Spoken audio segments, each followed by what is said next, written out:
going to cover tree felling. There's 5 steps of tree felling. There's heights and hazards. There's lean. There's notch. There's back cut, and then there's your escape route. All right, so for me personally, I like to use my rake is gone. All right, so I like to use my trusty rake that was leaning right here to do the height part of it. So the traditional method of height is to take a straight stick, put it against your cheek, hold your hand out like you would a pool cue, extend it as far as you can, grasp it, and from this point to this point, you'll look at the tree, you'll align the base of the bottom of the tree with your hand, and you'll align the top of the tree with the top of the stick. So let's do that first.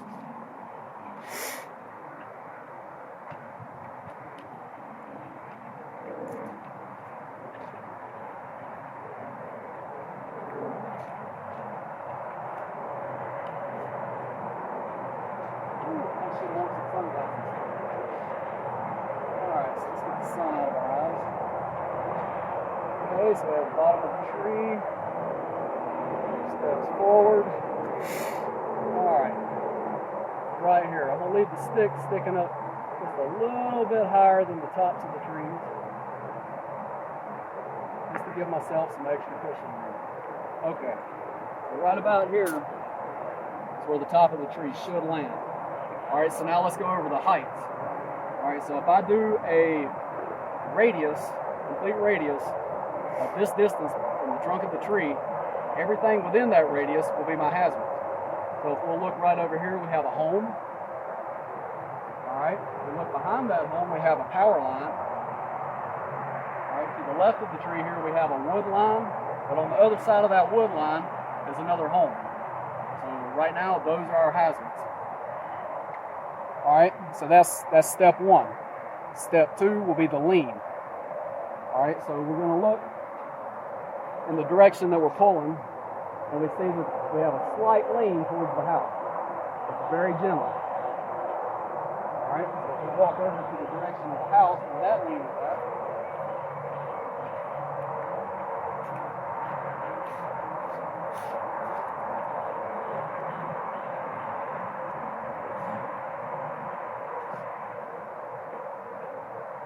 and we look up at the tree here, we see we have another lean in the direction that we're going to pull the tree, or we're going to fell the tree. Okay, we also had a few limbs, and you can see we've gone up and made a few cuts to prevent any twisting, turning, or anything that could have possibly occurred. So that's another thing you want to do. All right, so now we have the last 3, which will be the notch, the back cut, and the escape route. All right, so before we do the notch and the back cut, let's go over our escape route.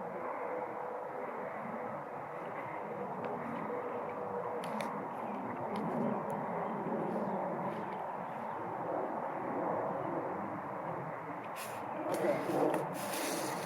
We're going to fell the tree in this direction. All right, the tree's already been pre-tensioned. All right, so from that direction, 45 degrees out from the rear of the tree will be our escape route. So 45 degrees left or 45 degrees right.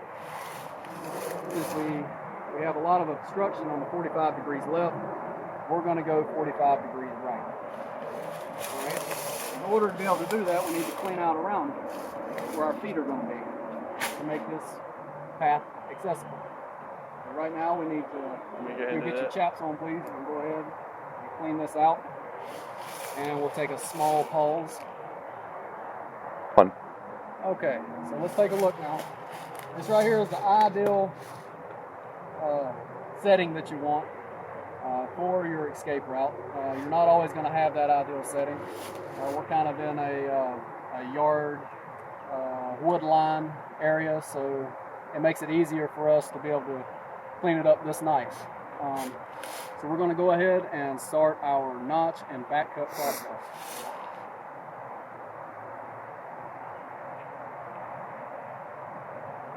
On.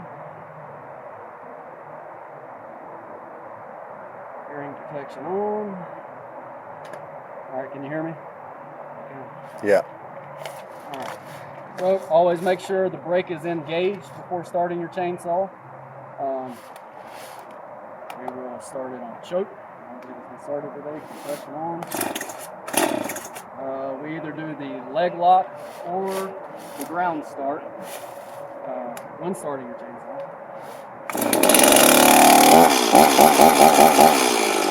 Always reach up, finger on the handle, fingers on the brake, disengage. Okay, so let's see. Alright, so let's go ahead and something before we get started with the notch. Alright, let's start with some of the specifics of the notch. Alright, so all notches must be in between 1/4 and 1/3 of the diameter of the tree. Your hinge wood should be 10% of that diameter. Okay? The way that I was taught, the fastest, easiest way to go about this will be to find the center point of your tree. Oh, it fell in that way. Our center point of the tree, and we can make a little line right there. And then we can go half of that distance, make a little line, come back over here, do the same thing. Half of that distance, make a little line. All right, that would be, the front line would be 1/4 of your tree. All right, so then you would make your notch to that depth. All right, I like to do 1/3 myself because I feel like the deeper the notch, the more the tree will follow that notch. It kind of encourages. So it's like a river, you know, or water in general, stormwater runoff.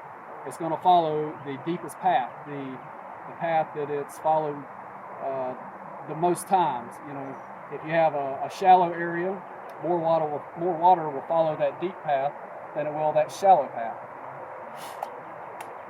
So in order to get the 1/3, you'll just make another line.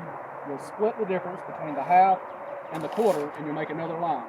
And you can also do that on the back side. And so in total, you should have 1, 2, 3, 4, 5 lines. Okay, to figure out your 10%. All right, so 10% should generally be in the area. If you make a 1/3 percent notch, your 10% should fall somewhere in between your half line and your 1/3 line. Okay, so let's go ahead and try that. Every saw has a felon sight. Alright, here's my felon sight. Okay, I want this tree to go in line with the rope that we have. It doesn't always have to go in line with the rope. The tree, if everything is done correctly, the tree will follow the notch, not the rope. Okay. I always start off with the top step first. That way we can directionally aim where our notch is going to be. We have a line. We have right there. Put your shoulder against the front of the tree. Get everything right. Get your debris. Make your cut right.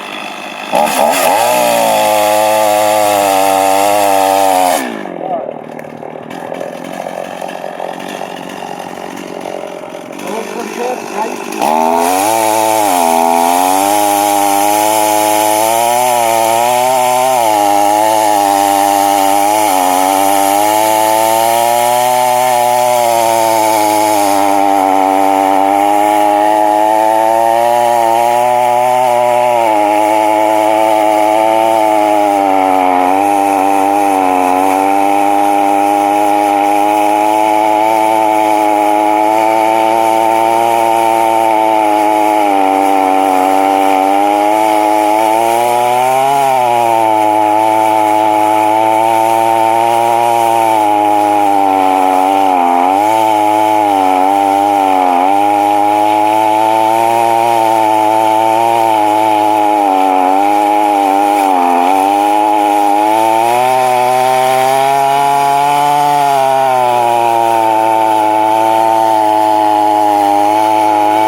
don't want any bypass.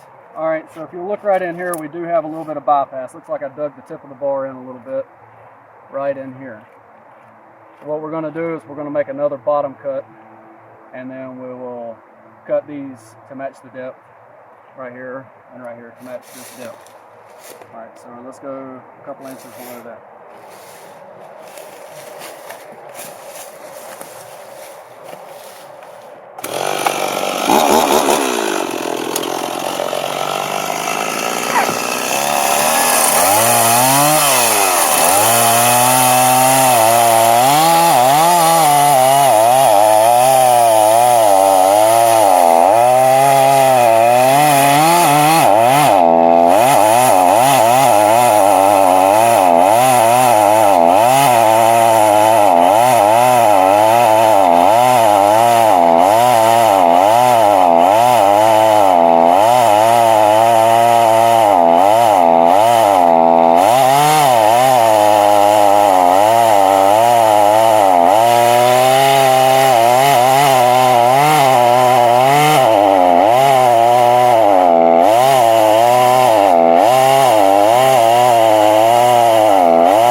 Okay, so now we have our notch.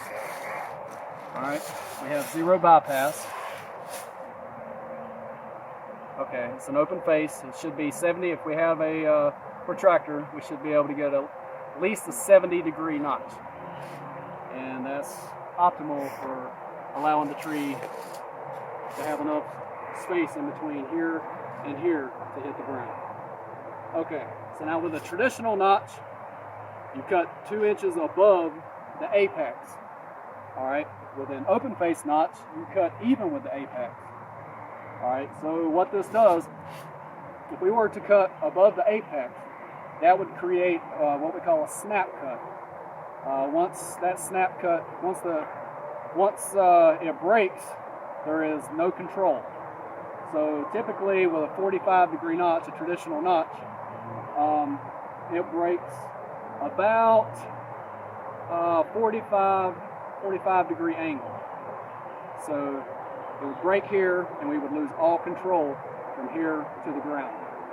All right, with this right here, we have full control all the way till the top touches the ground, then it should break off, theoretically. Now what we're going to do is make our back cut. So let's everybody get into position. I said before we have the rope tension. He's going to go to the truck only to allow a little more pull once I give him the signal. It won't be much pull. He only has like maybe 5 foot room out there on the street. So we are parked lengthways in the street. Thumbs up. Okay.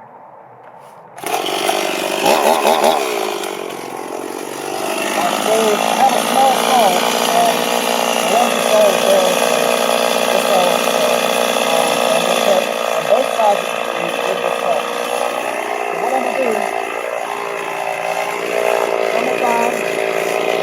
right here. Bring it out. Come around. Make sure I'm in line right there.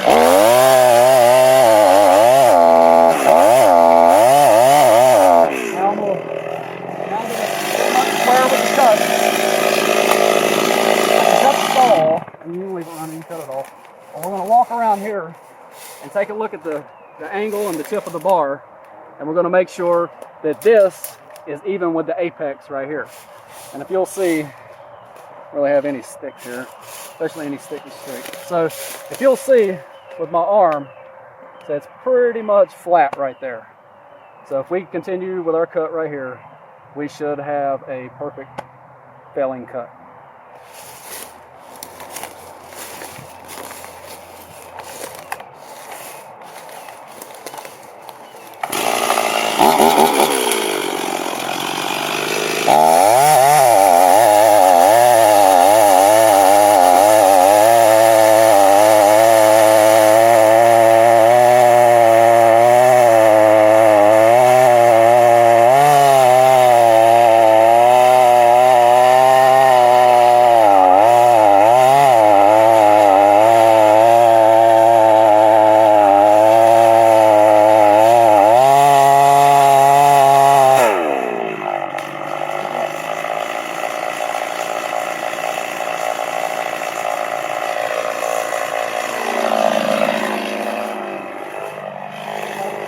Already cut in. I see it opening right here a little bit. Come over here. I'm going to make sure I've got close to the same amount of hinge foot on both sides.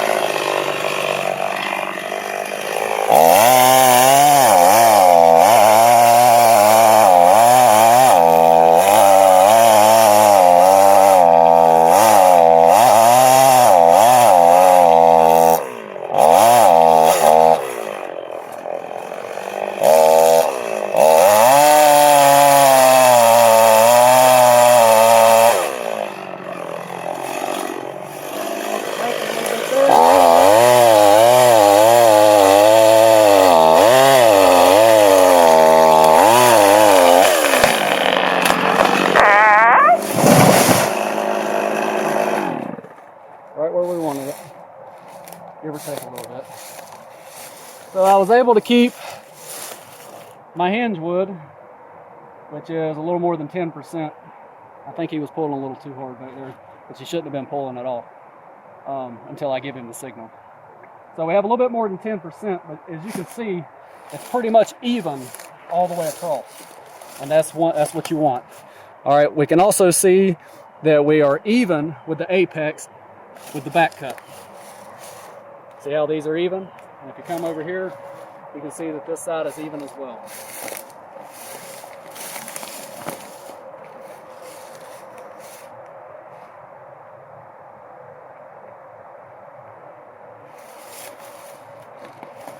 So this is not a perfect video. I'm not a perfect person.